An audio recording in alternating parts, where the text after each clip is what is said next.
2013년 첫 주일 이렇게 주회전에 나와서 예배하는 여러분들, 마지막 주일까지 매 주일마다 나올 수 있는 하나님의 은혜와 건강과 복을 누리시기를 주의 이름으로 축복합니다.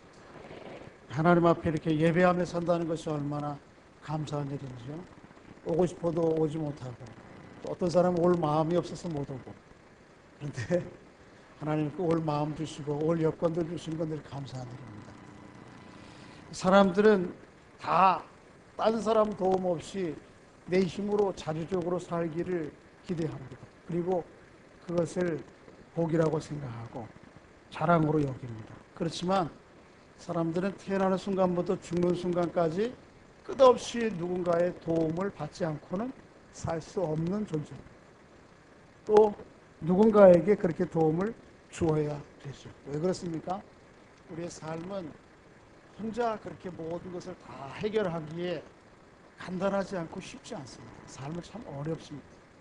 그래서 인생의 모든 삶의 질곡을 겪은 전도서 기자는 전도서에서 그렇게 얘기합니다. 인생은 어떤 것이라고요?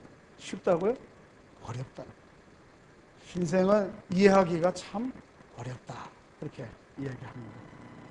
여러 가지 모순과 불합리한 일들, 또 한계 상황들을 우리가 늘 끊임없이 부딪힙니다. 그 한계 상황 가운데에서 누가 좀 나를 도와줬으면 하는 그런 마음들이 늘 끝나지 않습니다. 죽는 순간까지, 태어나면서 죽는 순간까지 누가 나를 좀 도와줘야 될 텐데, 도와주었으면 하는 이런 바람들이 끝나지 않습니다. 오늘 본문에 함께 읽은 시편 기자가 동일한 고백을 하고 있습니다. 나의 도움은 어디서 올까? 나의 도움은 어디서 올까? 그 질문에 대해서 오늘 시편 기자는 어떻게 대답하죠? 나의 도움은 천지를 지으신 여호와께서입니다. 물론 나를 돕는 많은 주변의 사람도 있지만 내 인생 전체 나와 동행하시고 나를 끊임없이 어떤 처지와 형편, 어떤 삶의 정황 가운데서 나를 도울 수 있는 분은 하나님이시다. 그렇게 이야기를 하고 있습니다. 오늘 본문의 시인이 무엇 때문에 나의 도움은 어디서 올까? 이렇게 탄식하며 하나님 앞에 기도로 나가는지 알 수 없어요. 그런데 시편이라고 하는 것은 한 개인의 고백일 뿐만 아니고 이스라엘 공동체 전체의 고백이라고 생각해 볼 때에 이 도움이 왜 필요한지에 대해서 이야기할 수 있어요. 이스라엘 백성들은 별로 이렇게 평안한 시기를 겪어보지 못했습니다. 북쪽에는 늘 아수르, 바벨론과 같은 페르시아와 같은 열강이 있었고 나라가 있었고요. 남쪽에는 애굽이라고 하는 아주 엄청난 힘을 가진 나라가 있었어요. 그 둘 사이에 끼어 있어요. 늘 좌우 아래 아니면 위에서 늘 침공을 당하고 어려움을 당합니다. 또 그 팔레스틴 지역 자체는 땅이 별로 그렇게 좋은 땅이 아니에요. 사막, 시내산 사막을 거칠 때에 그들이 본 그것과 비교해서 본 가나안 땅은 이스라엘 계곡 주변으로 거기에 좀 참 좋은 땅이 기름진 땅이 있긴 합니다만은 팔레스틴 전체로 보면 그렇게 기름진 땅이 아니에요. 먹고 살 이게 오로지 땅을 일부어 가지고는 먹고 살 수 있는 땅이 팔레스틴 땅은 아니에요. 그런 상황이에요. 아래 위에는 열강들이 있고 땅은 척박하고 또 그들은 늘 하나님을 믿는 유일신앙과 주변의 온갖 자신들을 믿는 우상을 섬기는 그런 다른 신앙과의 그런 계속적인 신앙적 갈등, 그리고 그것을 지켜나가려고 하는 그런 몸부림이 있었어요. 그러니까 그런 상황 가운데에서 누가 나오면 나의 도움이 되니까 이스라엘 백성들은 늘 탄식하는 거죠. 그것만이 아니죠. 우리도 역시 마찬가지입니다. 우리의 삶의 여정과 여정, 골목골목마다, 길목마다 그때마다 때로는 탄식과 한숨이 나와요. 지난 날도 그렇게 살아왔지만 또 앞으로도 2013년도 늘 평탄한 대로가 우리에 열린다는 보장이 없습니다. 누구에게도 예외 없이 2010년은 처음 걷는 거예요. 처음 걸어가는 거예요. 그러니까 때로는 두려움이 있어요. 불안함이 있어요. 여러분과 저에게도 마찬가지입니다. 그런 두려움과 두려움 가운데에서 우리 모두가 도대체 누가 나의 이 길목마다 예측하지 않은 그 상황마다 나의 도움이 될 것인가? 모든 사람의 탄식이고 고백일 수밖에 없죠. 오늘 시인은 그렇지만 그런 탄식과 아픔 가운데 절망 가운데 고개를 떨구고 땅만 쳐다보지 않고 이렇게 고백했습니다. 한번 읽어보겠습니다. 시작. 내가 주를 향하여 눈을 들리라. 오늘 시편 그대로 표현하면 내가 산을 향하여 눈을 들리라. 산이라고 하는 것은 주님 하나님에 대한 다른 표현이죠. 왜 산을 봐요? 산은 누가 지으셨기 때문에? 천지를 지으신 하나님 작품이기 때문에. 산을 본다라고 하는 것은 그 천지를 지으신 그 작품을 내신 하나님을 바라본다는 말이죠. 특별히 이스라엘 백성들이 오늘 본문 가운데서 바라보는 산은 시온산을 얘기해요. 시온산. 이 시온산에는 지금 예루살렘이 있는 거예요. 예루살렘 성. 원래 여부스 사람의 땅이었는데 다윗 시대에 그곳에서 이스라엘 나라의 도읍지를 정하고 다윗 왕궁을 거기에 세워요. 그 다윗 왕궁 한 중심에다가 성전을 지어요. 물론 성전을 짓기 전에는 다윗은 장막을 지었어요. 장막. 텐트와 같은 임시 막사.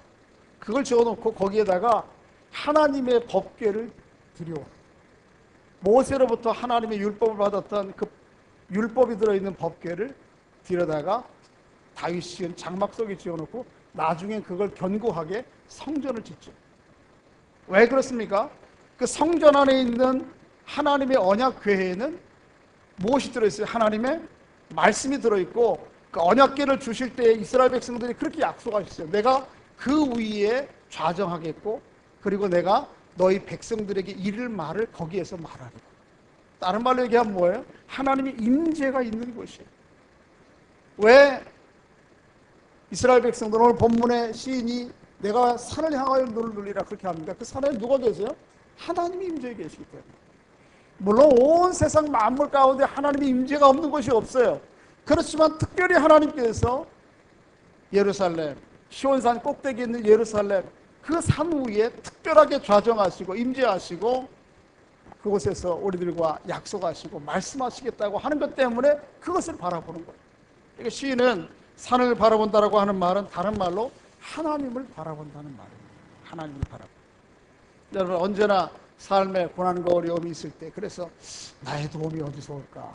그렇게 때로는 한계 상황 가운데 어려운 일을 당할 때마다 하나님을 향하여 주를 향하여 눈을 드는 여러분들 될 수 있기를 주의 이름으로 축복합니다. 이 시대 사람들은 하늘을 안 봐요. 혹시 오늘 하늘을 한 번이라도 보신 분 손 들어봐요. 우리 권사님 한 번 계십니다. 하늘을 보니까 어떻습니까? 오늘 참 날이 좋았어요?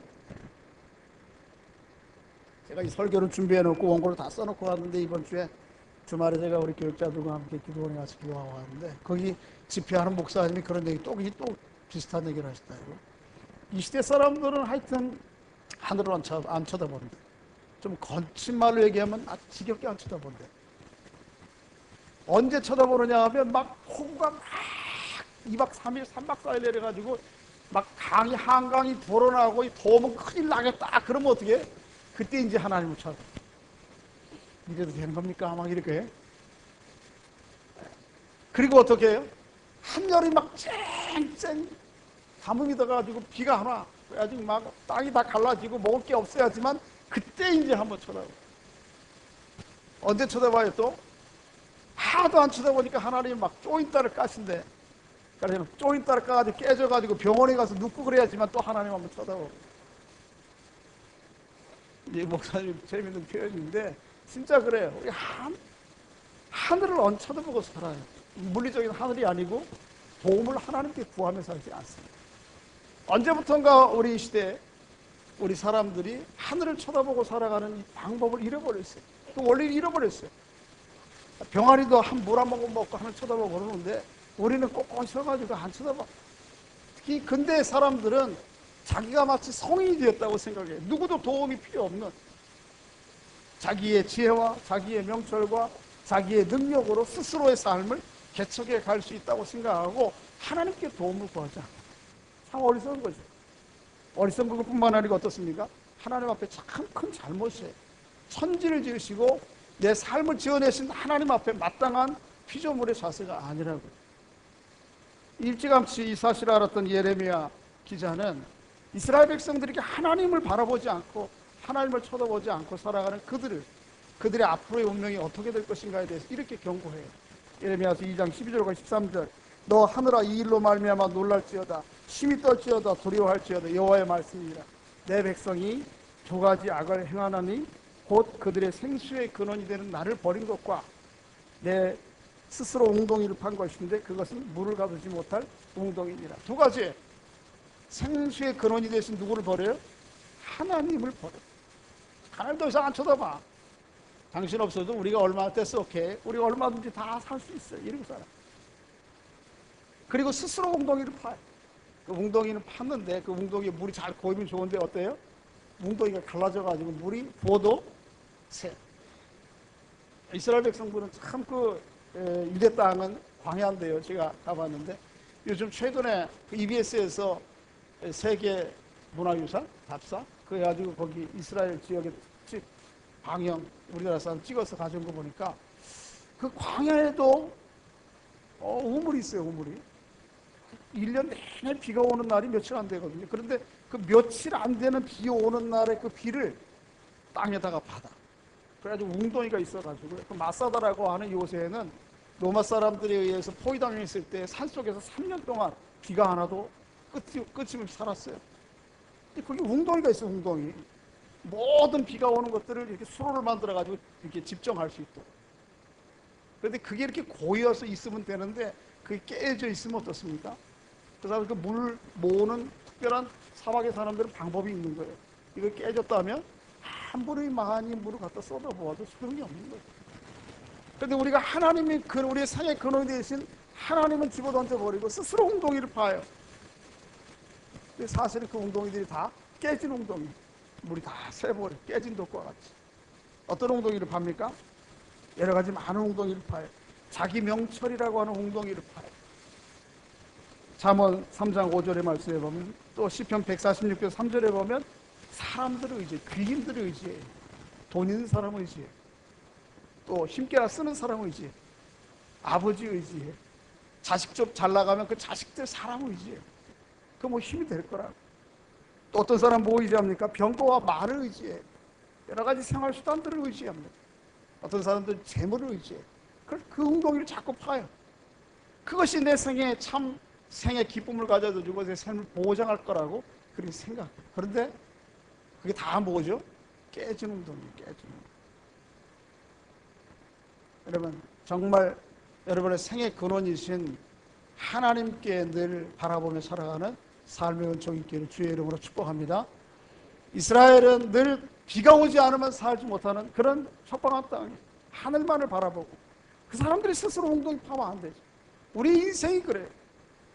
우리 인생이 마치 그런 광야와 같이 황무지와 같아요. 그곳에서 누구만 바라봐야 돼요. 순정 하나님께 도움을 구하고 살아야 우리의 생의 목마름이 해소가 돼요. 배고픔이 해소가 돼요. 그래서 삶의 은총이 있기를 주의 이름으로 축복합니다. 이렇게 고백한 오늘 시인은 그런 하나님이 어떤 분이신지에 대해서 3절부터 8절까지 계속해서 말씀하고 계십니다. 바라보고 도움을 구할 그 하나님은 정말 믿을만한다. 어떤 것 같아요? 믿을만하세요? 여러분이 믿는 바라봐야 될 하나님은 믿을만하세요? 어떻게 믿을만한지 한번 좀 한 가지씩 살펴보겠습니다. 먼저 3절, 4절 한번 읽어봅니다. 시작. 여호와께서 너를 실족하지 아니하게 하시며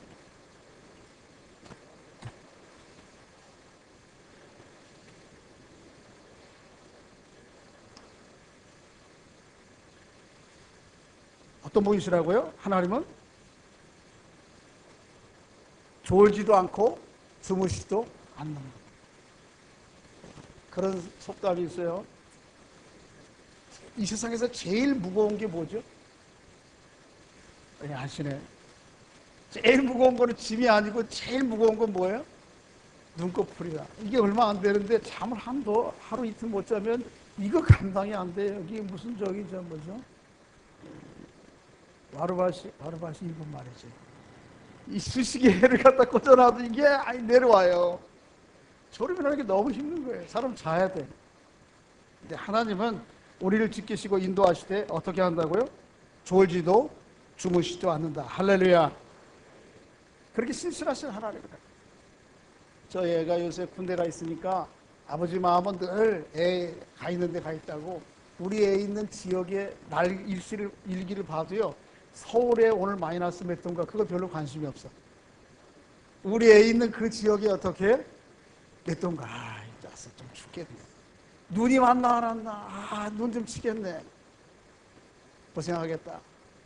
그전에 전화가 와가지고, 눈이 이렇게 많이 와요. 눈이 이렇게 많이 와요. 4일 동안 눈을 쳤대요. 너만 쳤냐? 나도 교회에서 하루에 3번씩도 쳤다. 그랬더니 뭐라 그러지? 아버지, 그건 눈도 아니에요. 제가 제대하면 다 쳐드릴게요. 그래. 면회 가서 물어봤어요. 뭐가 제일 어렵냐? 고쳐서. 제일 그게 힘들다.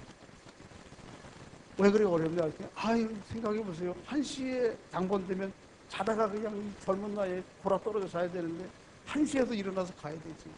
3시, 그러면 3시에 가야 되지. 그래서 1시간 동안 보초 쓰고 또 잠이 안 오잖아요. 지쳐버리니까 또 자고. 그러니까 졸려온 거예요. 면회 나와가지고 좀 잤으면 좋겠다. 잠이 그렇게 어려운 거예요. 그런데 우리 하나님은 우리를 지키시고 인도하시는데 졸지도 않고 주무시지도 않아요.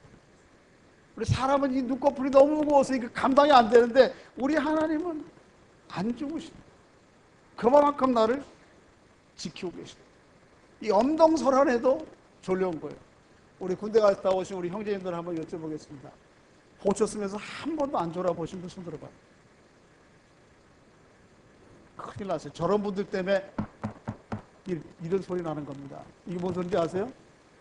북한 병사들이 남아가지고 철책 다 뚫고 와서 오는 동안 누구 하나 보는 사람 없이 와가지고 장병들이 몸을 막 쌓여와서 계세요? 나 북한 사람인데 왔어요. 이랬대잖아요. 왜 그래요? 좋은 사람들 때문에.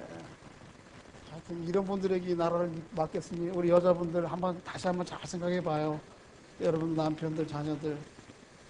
하나님은 졸지 않으십니다. 그렇게 우리를 지키십니다. 신명기 32장 9절 10절에 보면 여호와의 분깃은 자기 백성이라 야곱은 그의 택하신 기업이로다. 여호와께서 그를 황무지에서 짐승이 부르는 광야에서 보호하시고 만나시고 호위하시며 자기의 눈동자같이 지키신다. 할렐루야. 하나님은 이 광야와 같이 황무지와 같은 이 세상 가운데에서 우리를 지키시되 어떻게 해요? 주무시지 않고 졸지 아니하시고 눈동자같이 우리를 지키십니다. 믿을만해요? 할렐루야. 두 번째 하나님이 어떤 분이시라고 얘기합니까? 5절 한번 읽어보겠습니다. 시작.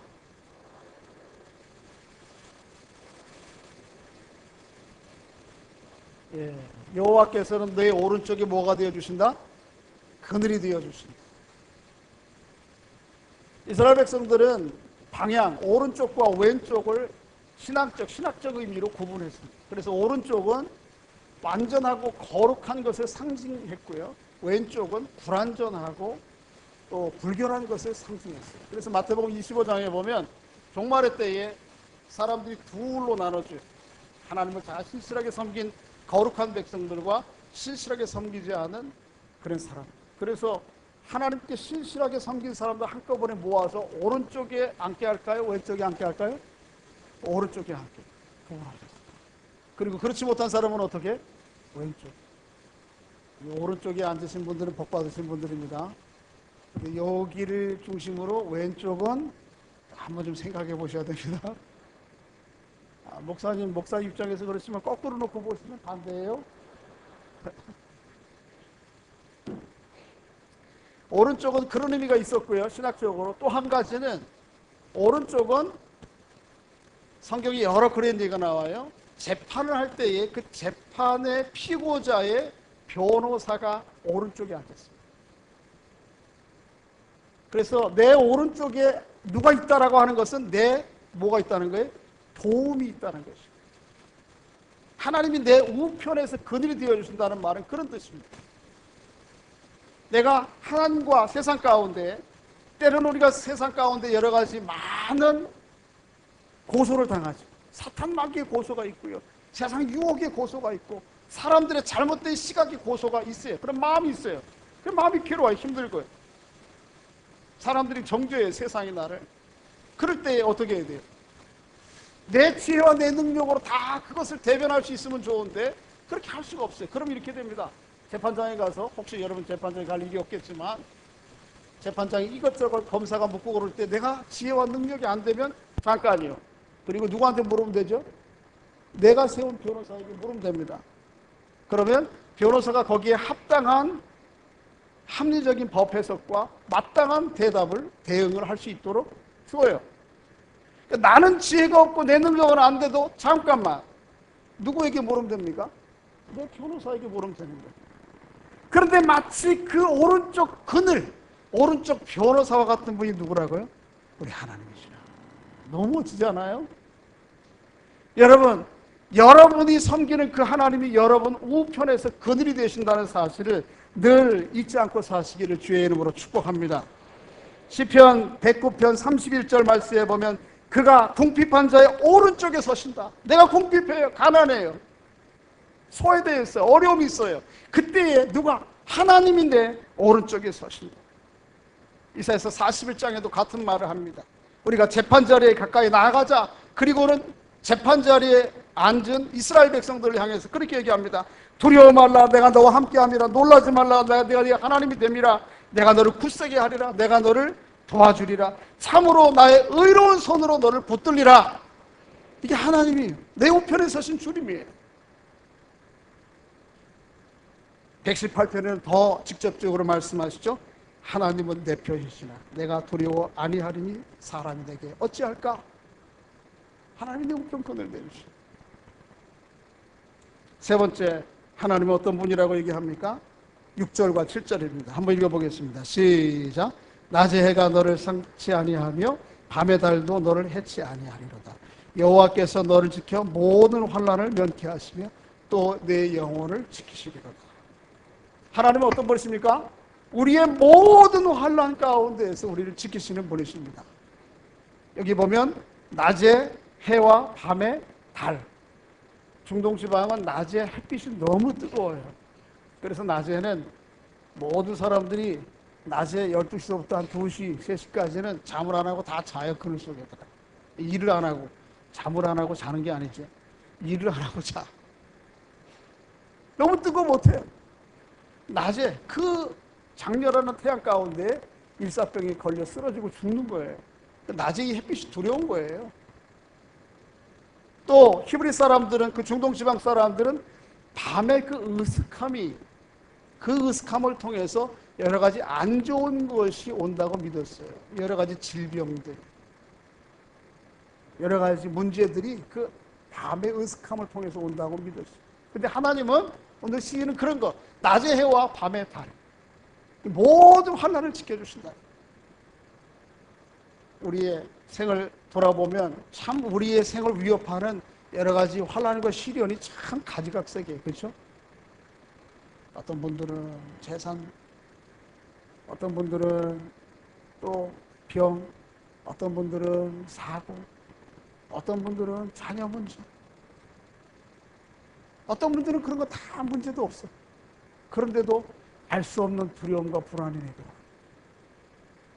이 어려서 막 애들 키울 때는 정신이 없어요. 도대체 이거 좀 빨리 좀 지나갔으면 좋겠다.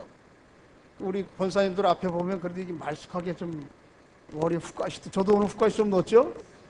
아, 오늘 자꾸 일본 말이 나오네. 오늘 아침에 제가 이렇게 했더니 우리 집사람이 그래 훅 가시가 너무 들어갔다고. 그래서 배웠어. 근데 우리 권사님들은 그래도 좀 이쁘장하게 꾸며가지고 오신다고. 볼만해, 봐줄만해. 근데 여기 3층에 내려가면 우리 애기 엄마들은 제가 제 방이 그 앞에 있어서 지나가는데 보면 어떤 분들은 그래도 권사님들 코트라도 뭐 입고 왔잖아. 어떻게 추리닝 막 끼어 입고 와가지고 그냥. 왜 그러냐 하면 살기가 바빠 애들아. 아침에 챙겨가지고 여기 오는 것 자체가 기적이야. 그래서 제가 그거 보고 뭐라고 안 해. 안쓰러워 생각이 돼. 키워놓으면 빨리 이거 키우면 좀 되겠다. 슬픈데 키워놔 봐요. 애들 다 성장하고 애들하고 밥 한 끼 먹을래도 아이 그냥 두 분이 드세요. 그리고 지들이 바빠요. 결혼해서 살아봐요. 전화 한 통도 안 하고. 어떨 때 제 고백은 아니지만 저보다 먼저 가신 우리 형님들 고백이에요. 왜? 중년이 되면 알지 못할 위기들이 와요. 삶의 형편은 옛날보다 훨씬 좋아졌는데 알지 못할 외로움과 두려움, 삶의 허무감이 내게 몰려온다. 그러니까 이런 외적인 환경과 조건으로서 임하는 삶의 위기만이 아니고 우리 사람 자체는 그 근본적으로 그런 외로움 가운데 힘든 상황들이 늘 와요. 안팎에. 그런데 이 모든 환난으로부터 우리를 지키시는 분이 누구예요? 하나님이십니다. 할렐루야. 낮의 해와 밤의 달로 오는 모든 환난, 실제적으로 물리적으로 오는 모든 환난, 내 심리적으로 오는 모든 환난과 어려움으로부터 우리를 지키시는 분이 하나님이십니다. 신뢰할 만하잖아요. 마지막으로 시인은 이렇게 고백합니다. 한번 8절 읽어보겠습니다. 시작. 여호와께서 너의 출입을 지금부터 영원까지 지키시리로다. 할렐루야. 저번에 말씀드렸어요. 사람은 태어나면서부터 죽는 순간까지 누구에게나 도움을 받고 살아요. 자수성가? 거짓말이에요. 다 한결같이. 누구의 도움 없이 혼자 스스로 오늘까지 온 사람이 있으면 나와봐요. 그런 사람은 없는 거예요. 하나님이 지을 때 그렇게 짓지 않으셨어요. 이 세상을 만드실 때 필히 다른 사람들과의 교제 가운데 다른 사람들과의 도움을 주고받으며 살도록 지으셨어요. 그래요, 안 그래요? 하나님이 아담을 처음 만들어 놓고 보시니까 너무 외로워 보이니까 안쓰러워. 내가 좀 잘못 지었네. 그래서 두 번째 여자 만들었어요? 아니에요. 원래 하나님의 생각 가운데는 남녀, 나와 다른 사람이 함께 교제하며 돕고 살도록 지음받았어요. 그래서 두 번째 지은 그 사람을 가르쳐서 뭐라고 그러죠? 돕는 배필. 그 말이 부부간의 관계만의 문제가 아니에요. 돕는 배필이 영어로 얘기하면 suitable helper예요. 적당하게 돕는 자, 나를 적당하게 도울 수 있는 사람. 그분이 다 suitable helper가 다 돕는 배필이에요. 부부 가깝게는 또 가깝게는 부모, 자녀, 형제 뿐만 아니고 주변 옆에 있는 모든 사람들이 다 돕는 분들이에요. 누군가의 도움을 주고받고 살아요. 서로에게 한번 감사해 주시기 바랍니다. 옆에 분들에게 감사합니다. 저의 도움등 배필이 되어주셔서. 근데 이제 뭐 도운 거 있어요, 서로? 부부간에도 마찬가지고요. 모든 사람들이 다 스위트업을 할 거예요. 늘 감사하고 살아야 돼. 옆에 누군가 있다는 거. 누군가 있다는 거 감사해요. 교회 안에서 누군가 꼭 이 권사가 내 옆에 와 꼭 앉으려고 그래. 감사한 거예요. 날 좋아서. 그렇지? 한번 좀 따뜻하게 한번 손 좀 잡아줘봐. 잡아줘봐요. 감사하다. 당신이 있어 나는 행복해요. 그렇게.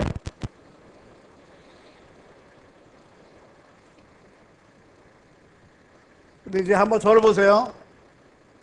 다시 한번 서로 잡고 이렇게 얼굴을 보면서. 그렇지만 나를 너무 믿지 말아요.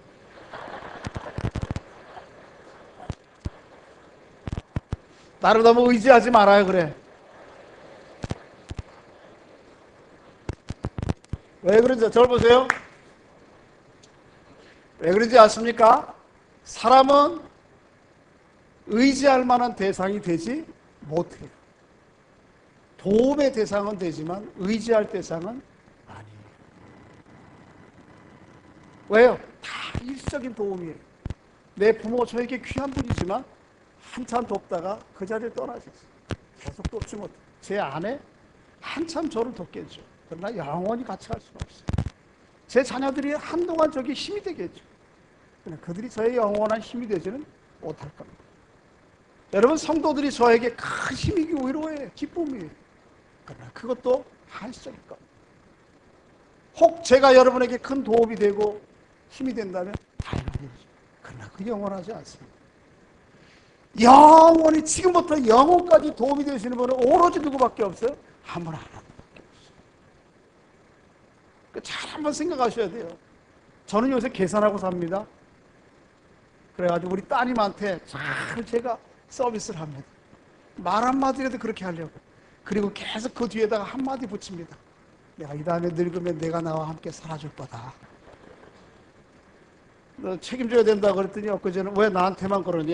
이렇게 어디서 딱 생각을 하고. 아, 그래서 딱 50%만, 나머지 50%는 아들이었대. 내가 괜히 그 한 노후 몇 년 조금 도움 받으려고 이렇게 그 딸한테도 궁색을 떠는데, 내 지금부터 영원까지 나를 도우시는 하나님.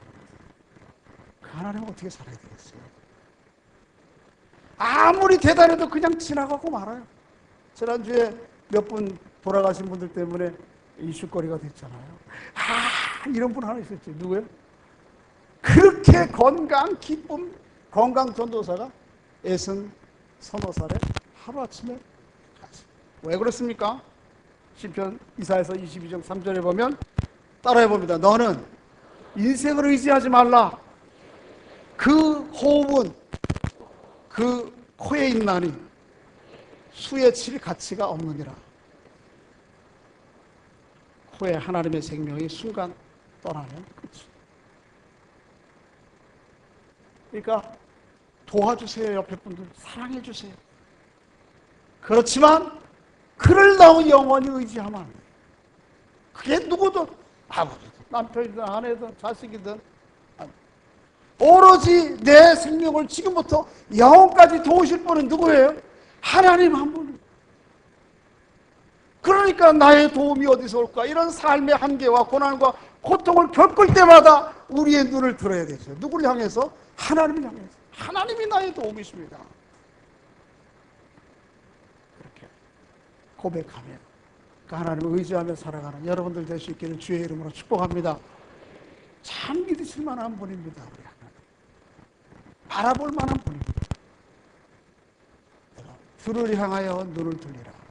이런 고백이 올 한 해 여러분 심령 가운데 매일매일 순간마다 고백되어서 그 하나님으로부터 임하는 위로와 소망과 새로운 용기로 참 가시밭과 같은 길일지라도 몰라도요, 그런 길이라도 넉넉히 이기고 걸어나가. 그래서 무덤, 냄새나는 무덤과 같은 그런 삶의 현장에서도 아름다운 꽃을 피워내는 여러분의 남은 생애가 될 수 있기를 주의 이름으로 축복합니다. 아버지 하나님, 은혜를 감사합니다. 나의 도움이 어디서 올고 우리의 생명이 시작되는 순간부터 끝나는 날까지 버릴 수 없는 질문이지만, 그러나 나의 도움은 천지를 지으신 여호와께서로다. 내가 그 하나님을 향하여 눈을 들리라.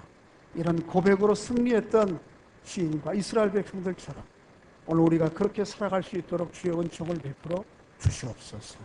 예수님의 이름으로 기도하옵나이다. 아멘.